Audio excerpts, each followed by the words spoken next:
Hey all, going to be doing a little bit of a different video today, more of a repair video, well, probably more accurately a replacement video.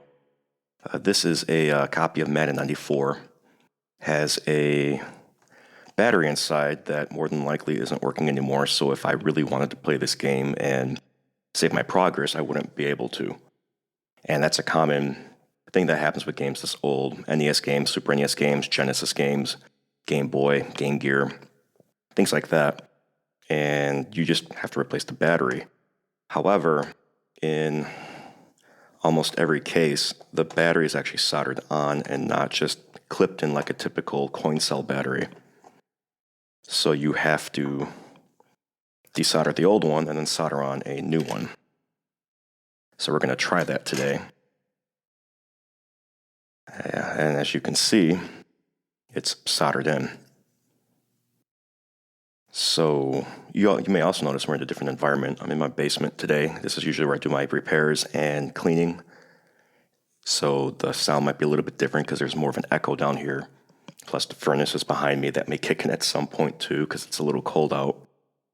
But we'll work with it as best as we can. I'm going to hook up a fan here to give me a little bit of exhaust because solder fumes are not fun to inhale.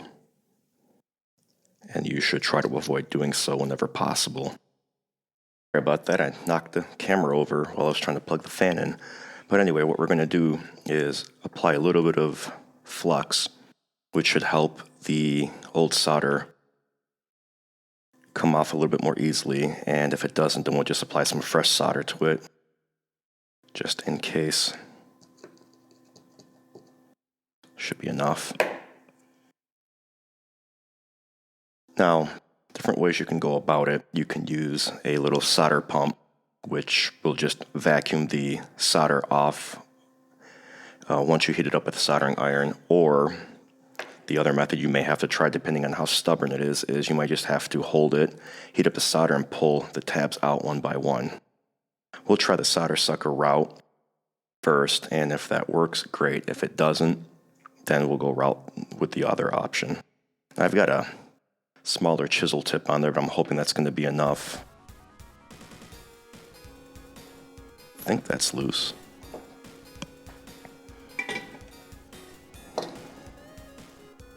Not quite, so I might have to just heat it up and pull out the tab the rest of the way.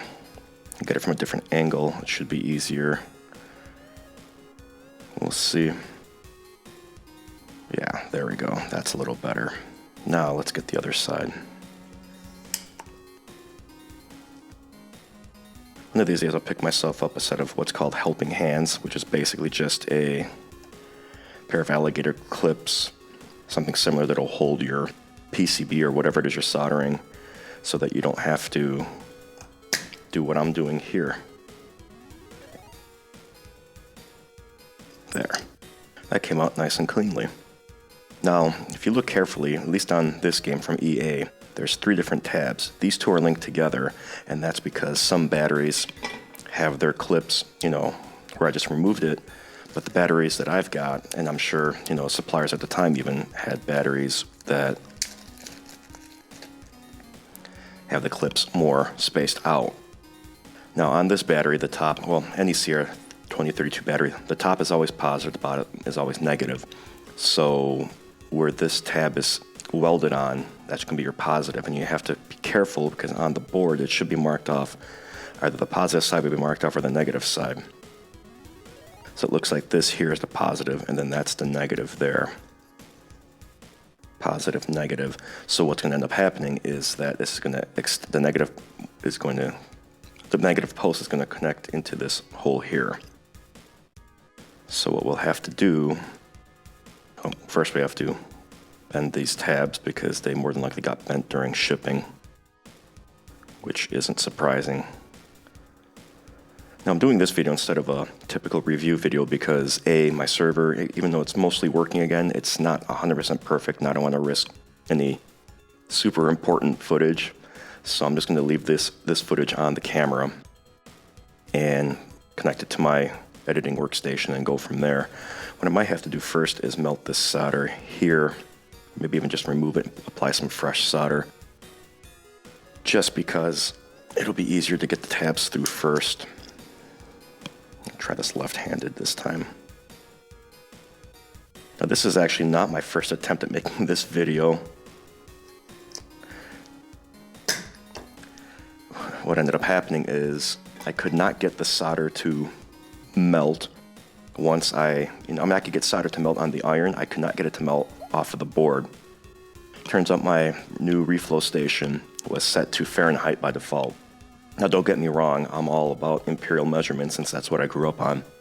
But when it comes to soldering, you pretty much want to use Celsius. Almost everyone uses that for soldering. If you buy any kind of kits that has specific heat requirements, they're going to be in Celsius. So yeah, and I was struggling to try to figure out how to change it to Fahrenheit because there's no switch. You've got to push a combination of buttons, and the instructions aren't exactly clear since this is a Chinese-made unit and the translation isn't exactly the best. Okay, so there. Tabs are in. We'll bend them slightly to help keep the battery from moving around too much while we solder. Won't need that. Just got my standard old school Radio Shack solder that I had from an older Radio Shack soldering iron, which I still have and it still works, but I needed something better. I think the Radio Shack iron is only like 45 watts, whereas this one is 75, so it should get things nice and hot. Got the temperature set to 375 Celsius, which should be enough for most projects like this, although you can go higher or lower if you need to. That's better. That is much better than I got the first time I tried this thing out. Let's take a look. And as you can see, hopefully,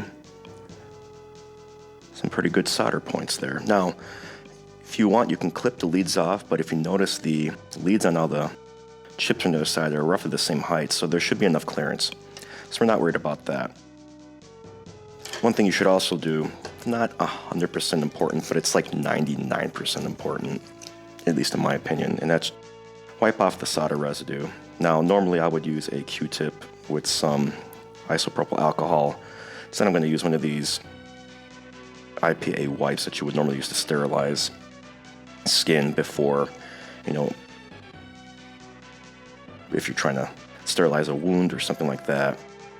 So we'll just clean that off, and that should be it. Now, as long as everything is good, as in the battery works, I soldered it on correctly.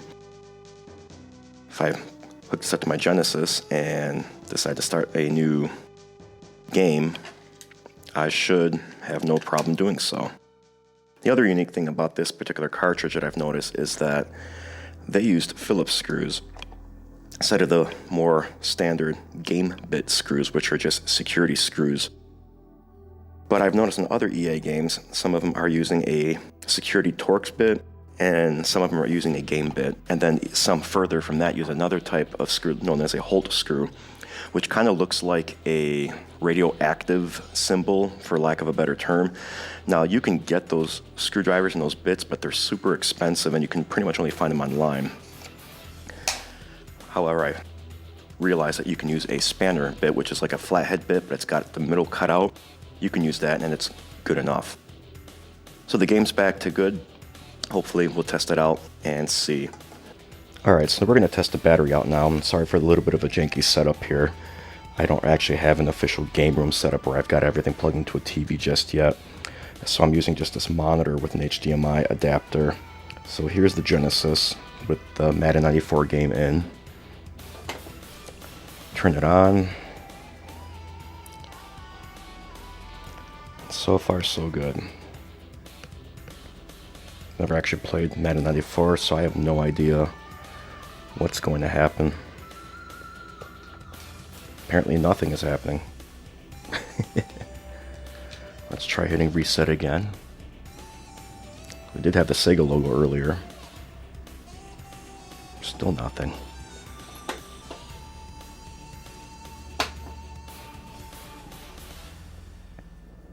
Okay, yeah, so the Sega logo comes up briefly and then it disappears. Not sure what's happening. Maybe the battery replacement wasn't successful. Okay, so I took the cartridge apart just to make sure that I didn't screw something up, and let's see. So I just got the bare PCB in there. I ended up just cleaning the contacts off, and I think that should do it. So let's see what happens.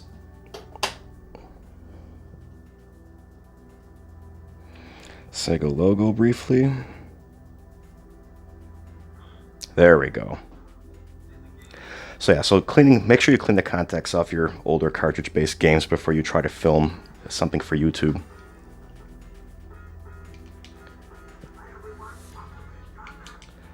So I have absolutely no idea how to save data on here.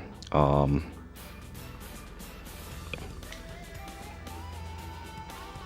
guess I can only do that. There we go. Let's see how the Lions will do against the Lions.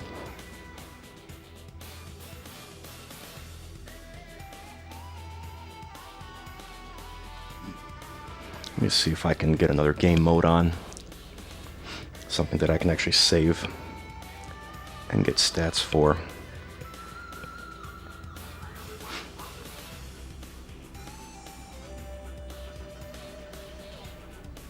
I can't continue a season. I'm not sure why that's there unless I got lucky and the battery wasn't out long enough and the memory didn't wipe out. So there could be a previous save on here. Yeah, there's nothing here, so more than likely not. So we're going to do a new season. I wish you could do less time.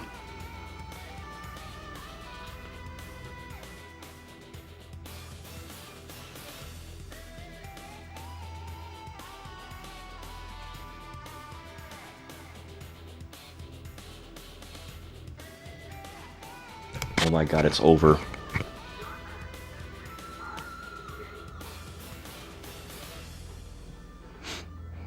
Alright, so take a look at these stats real quick. Cool. So that should basically be it. Okay, so we're going to shut this off. I'll put the cartridge back in its casing and we'll go from there.